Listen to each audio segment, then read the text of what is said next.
राधे हरी kitchen में आप सभी का स्वागत है एक नई रेसिपी के साथ में। तो चलिए रेसिपी स्टार्ट करते हैं। तो आज राधे हरी किचन में हम बनाने जा रहे हैं। मैं गैस ऑन कर लेती हूँ और कढ़ाई रख देती हूँ उसमें। आज राधे हरी किचन में हम बनाने जा रहे हैं मथुरा के वृंदावन के मशहूर पेड़े, जिन पेड़ों से बांके बिहारी जी का भोग लगाया जाता है। तो ये मैंने कढ़ाई पर गैस पर कढ़ाई रख दी है और ये मैंने शुद्ध गाय का दूध लिया है 2 लीटर। ये अभी कच्चा है। अब इसका हम खोया बनाने के लिए कढ़ाई में इसे डाल देते हैं।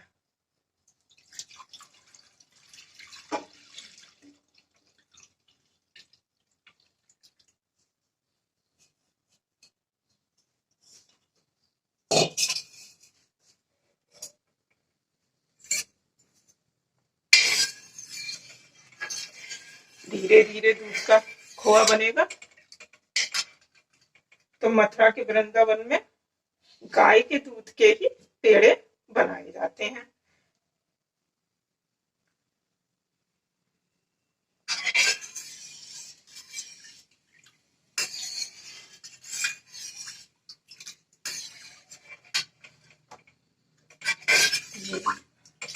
अभी दूध हमारा गर्म नहीं हुआ। दूध गर्म होने में टाइम है। इसका एक बहुत ही डार्क कलर का खोआ बनाएंगे। जैसे नॉर्मल खोआ बनाते हैं ना, ऐसा खोआ नहीं, थोड़ा डार्क बनता है पेड़ों के लिए खोआ। और गाय के दूध का ही अच्छा बनता है। जैसे आप किसी के भी दूध का बना सकते हैं, भैंस के दूध का भी आप मतलब खोआ बना सकते हैं नॉर्मल, मगर गाय के दूध के वृंदावन में गाय के दूध के ही बनाए जाते हैं। क्यों? क्योंकि उसका अपना एक कारण है। क्यों? क्योंकि वृंदावन में गाय बहुत है, गौशालाएं बहुत है। तो उनका सारा दूध जो होता है गायों का, वो बांके बिहारी जी के पेड़ों के रूप में खपत होती है उस दूध की। चलिए, ये मैंने इलायची ली है, आप देख सकते हैं, हरी इलायची है ये। इनमें से 3 इलायचियों को तो मैं कूटूंगी, मतलब क्रश करूंगी, जिनका पाउडर बनाऊंगी, और ये छिलका छील के साबित डालूंगी। तो चलिए, जब तक खोआ बनता है हम अपना ये वाला काम कर लेते हैं। इनको तो मैं हल्का हल्का क्रश कर देती हूँ। बिल्कुल वृंदावन वाले पेड़ों का स्वाद हमें आना चाहिए ना। बीच में अपना अपना मैं दूध चेक करती रहती हूँ। दूध में उबाल आ चुका है।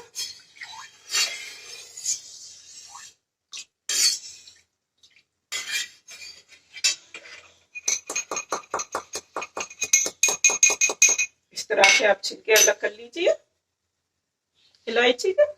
और हरी इलायची को आप घर में लाकर ही कूटे। पिसा हुआ इलायची का जो पाउडर होता है ना, उसकी खुशबू निकल जाती है। इसीलिए जब भी मैं किसी रेसिपी में इलायची यूज करती हूँ तो उन्हें तुरंत ही कूटती हूँ मीठी डिश में डालने के लिए, क्योंकि उनकी खुशबू जो है वो बरकरार रहती है। और पिसी हुई इलायची जो पाउडर आता है, उसकी खुशबू हमारी थोड़ी कम हो जाती है। इस तरह से मैंने ये तीनों छिलके अलग कर दिया और इनको अब दूध हमारा उबलने लग गया, बीच बीच में चला देती हूँ।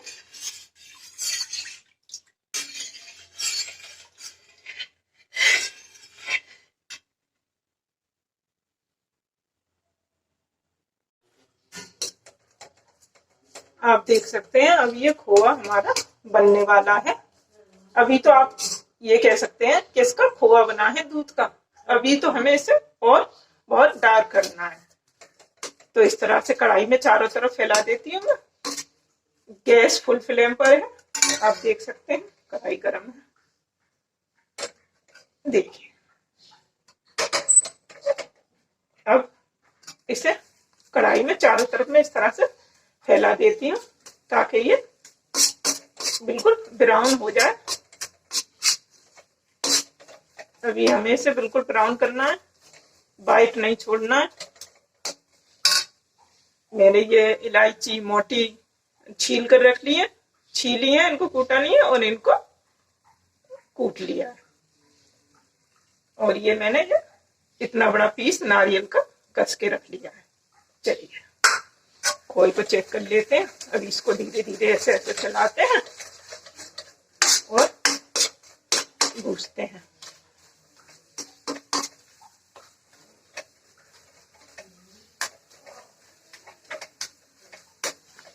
बिल्कुल ब्राउन करना है, जो वही टेक्सचर आना चाहिए जो वृंदावन के पेड़ों का होता है। वाइटनेस नहीं होती है उसमें। आप देख सकते हैं मेरा 2 केजी दूध था और इतना खोआ बना है। इसे कढ़ाई में इस तरह से कर दीजिए तो जल्दी से ये ब्राउन हो जाएगा।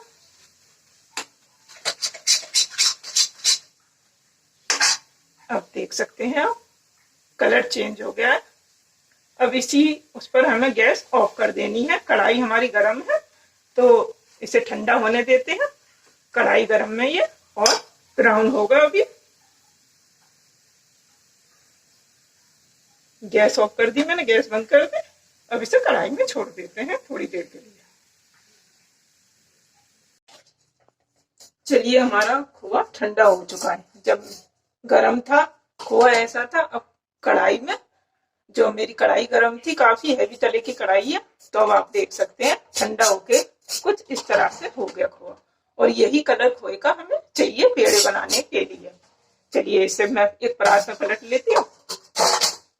जब ये थोड़ा वाइटपन लिए हुए था, कढ़ाई हैवी तले की है, ठंडा होने दिया खोए को, तो ये इस तरह से हो गया। सेम यही कलर हमें चाहिए पेड़े बनाने के लिए। कढ़ाई हटा देती हूँ।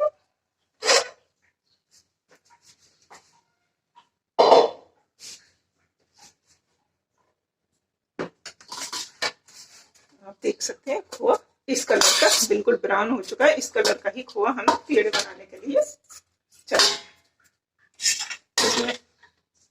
इसमें ये कुटी हुई और पिसी हुई दोनों इलायची ऐड करेंगे।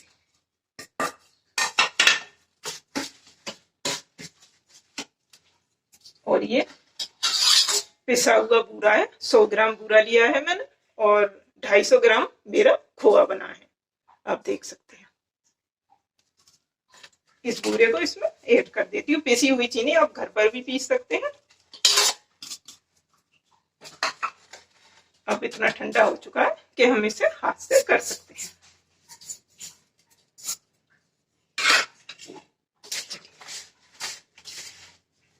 इस तरह से मिक्स कर लेते हैं अच्छी तरह से और इनके फिर पेड़े बनाएंगे। खोए का कलर इतना ब्राउन हो जाना चाहिए कि जब हम इसमें पिसी हुई चीनी या बूरा जो भी ऐड करें तो उसका जो कलर है ब्राउननेस रहनी चाहिए। आप देख सकते हैं।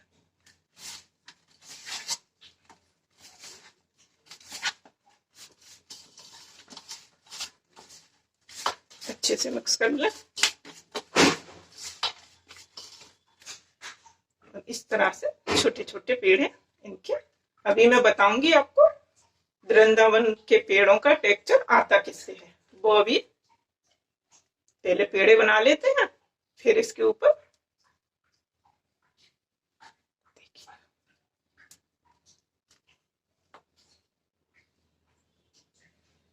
इस तरह से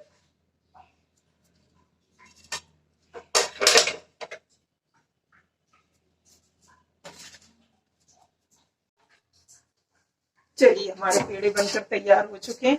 आप देख सकते हैं ये लास्ट पेड़ा मैं बना रही हूँ। इस तरह से जब भी आप पेड़े बनाएं तो इस तरह से दबा के बनाएं, जिससे ये उंगलियों के निशान है ना, आप देख सकते हैं असली के जो वृंदावन के जो पेड़े होते हैं इस तरह ही होते हैं। वो उंगलियों के निशान उन पर इस तरह से होते हैं। ये उंगलियों से दबा दबा के बना है।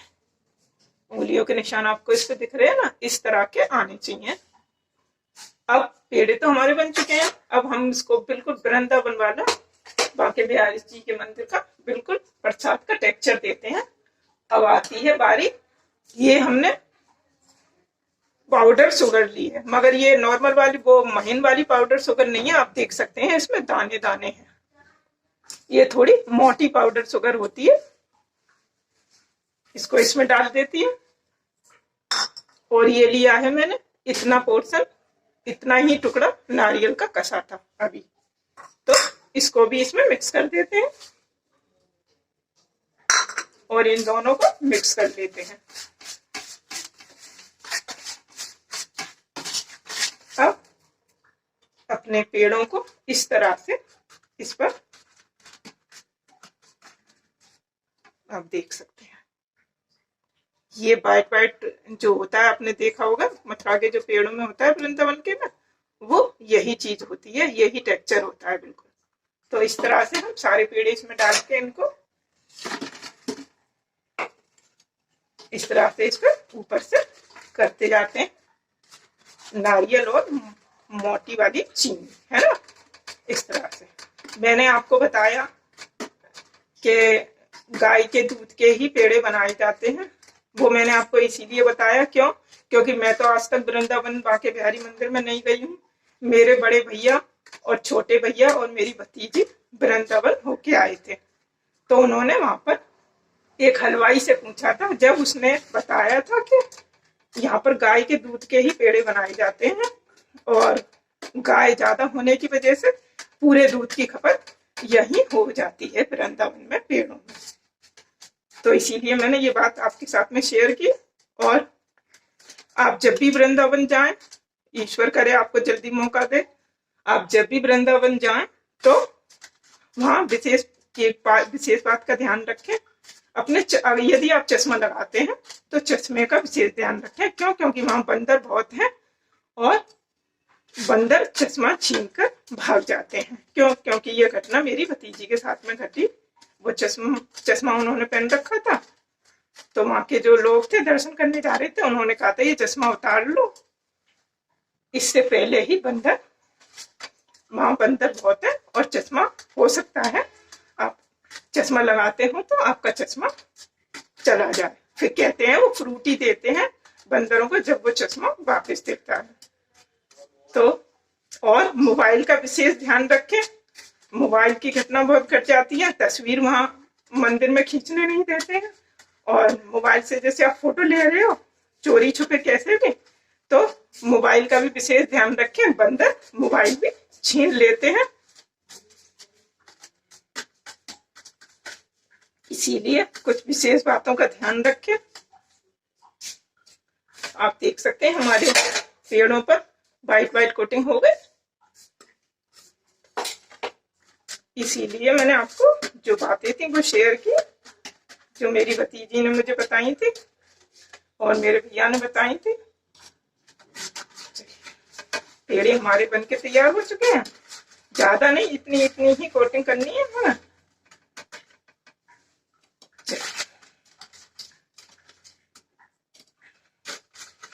क्योंकि पेड़े अब आप देख सकते हैं परफेक्ट पेड़े, मथुरा का जो वृंदावन के जो पेड़े होते हैं उनका सेम यही टेक्सचर होता है।